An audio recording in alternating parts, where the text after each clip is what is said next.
Kembali lagi di Redaksi Siang bersama saya Elisa. Dan saya Faris.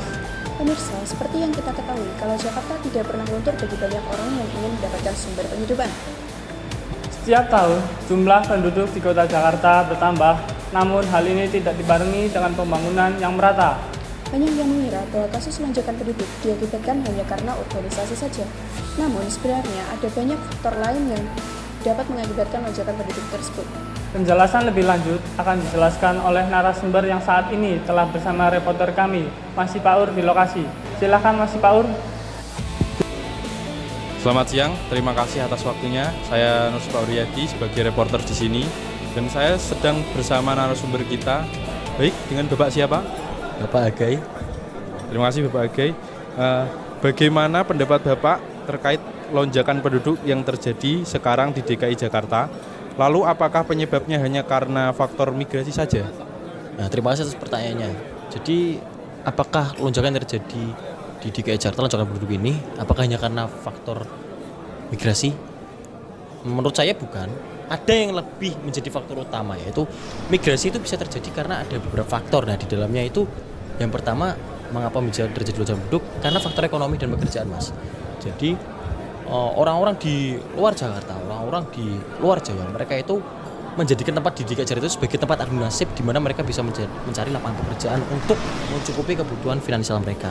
Dengan harap mereka mendapatkan pekerjaan, mereka bisa hidup layak. Padahal pada faktanya yang terjadi adalah malah banyak pengangguran, kepadatan penduduk, yang ngebuat itu menjadi keresahan bagi pemerintah di DKI Jakarta. Jadi di sini memang migrasi memang jadi faktornya, tapi faktor yang lebih utama adalah ekonomi dan pekerjaan. Itu menurut saya sih.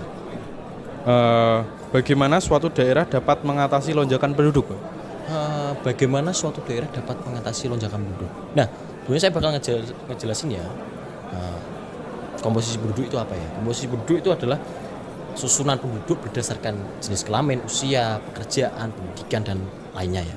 Nah, komposisi penduduk ini bisa dikatakan ideal atau tidak adanya lonjakan. Ini ketika lebih banyak penduduk yang produktif daripada non produktif. Artinya negara itu memiliki tenaga kerja yang cukup untuk memajukan ekonomi dan pembangunan suatu negara. Ya. Nah, untuk mengatasi lonjakan ini ya Mas, itu tuh kita harus bisa mencapai komposisi penduduk yang ideal. Ciri-cirinya agar kita bisa tahu gimana sih ciri-ciri komposisi penduduk yang ideal. Yang pertama, lebih banyak penduduk yang berusia produktif. Usia produktif berapa? Dari usia 15 tahun sampai 64 tahun. Kemudian antara usia yang muda dan tua itu seimbang, tidak ada yang lebih, tidak ada yang sedikit. Kemudian keterampilan pekerjaan dan pendidikan itu memadai. Selain itu juga akses pelayanan apapun itu tuh dari pemerintahnya itu bisa diakses oleh semua orang. Jadi yang ngebuat tidak adanya lonjakan itu. Selain itu juga tersedianya lapangan pekerjaan bagi setiap penduduk. Itu menurut saya. Terima kasih. Menurut Bapak, apakah pemerintah sudah ikut adil dalam mengatasi lonjakan penduduk? Apa ada yang kurang atau perlu ditambahkan terkait program pemerintah ini, Pak? Menurut saya pribadi, pemerintah itu sudah turut ikut andil dalam mengatasi lonjakan penduduk. Akan tetapi perlu ditingkatkan. Seperti yang kita tahu sudah ada program keluarga berencana. Itu pemerintah itu harus lebih tegas lagi untuk mengontrol angka kelahiran. Kemudian pemerintah juga harus membuka lapangan pekerjaan. Takutnya apa? Ketika sudah padat penduduk, bukannya mereka ini melakukan dalam usia produktif memiliki pekerjaan, malah mereka menjadi pengangguran yang bisa menjadi beban negara juga. Terus selain itu juga akses pelayanan kesehatan, pendidikan itu harus memadai dan merata. Itu harus pemerintah itu harus benar-benar aware lah, harus lebih peka terhadap itu. Apa yang terjadi di suatu masyarakat, apa yang terjadi di dalam suatu daerah itu. Apalagi dengan lonjakan penduduk seperti ini kan bisa membuat keresahan bagi para masyarakat juga. Itu menurut saya. Contohnya juga bisa kita lihat kan dari negara lain juga sudah menerapkan seperti itu ya.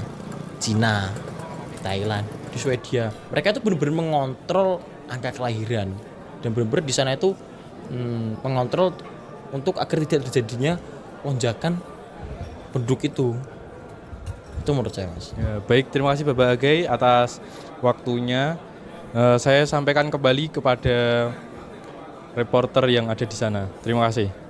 Benar sekali, faktor utama yang menarik mereka ke Jakarta adalah peluang kerja yang lebih luas, pertumbuhan ekonomi yang pesat, serta upah yang lebih tinggi dibanding daerah lain. Dengan upah minimum provinsi tahun 2024 mencapai lebih dari 5 juta rupiah, banyak orang tertarik untuk mencoba peruntungan di kota ini. Selain itu, infrastruktur yang terus berkembang seperti transportasi, kesehatan, dan pendidikan juga menjadi daya tarik tersendiri. Namun, fenomena ini membawa tantangan bagi daerah asal seperti ketimpangan ekonomi dan berkurangnya tenaga kerja produktif di desa. Oleh karena itu, pemerataan pembangunan menjadi kunci untuk mengurangi arus urbanisasi yang berlebihan. Pemerintahan diharapkan dapat meningkatkan fasilitas dan ekonomi daerah agar masyarakat tidak hanya bergantung pada Jakarta. Demikian berita yang dapat kami sampaikan hari ini. Saya Lisa. Saya Faris, pamit undur diri. Sampai jumpa di redaksi selanjutnya.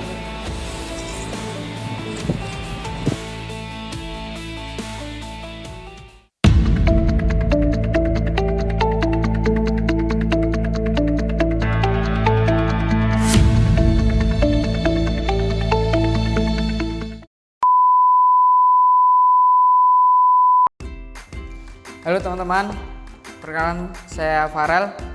Saya ingin menjelaskan soal tentang komposisi penduduk, dan ini soalnya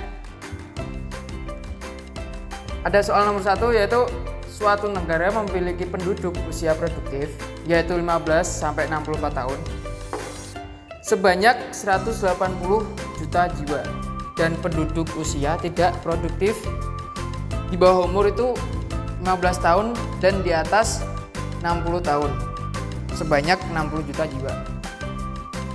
Nah, hitunglah rasio ketergantungan dependency ratio dari data tersebut.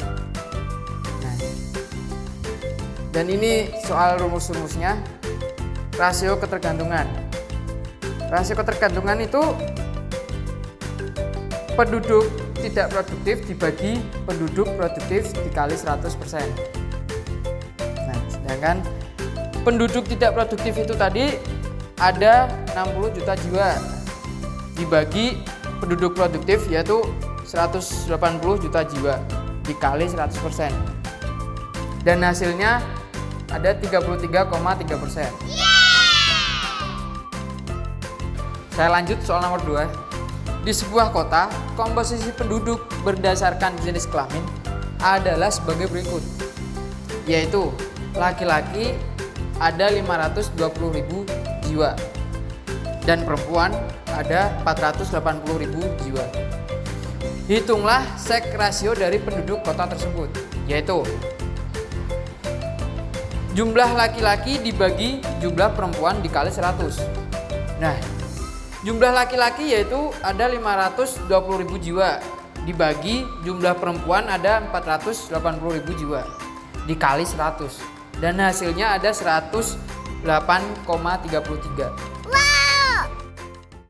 Itu tadi materi penjelasan dari saya soal komposisi penduduk.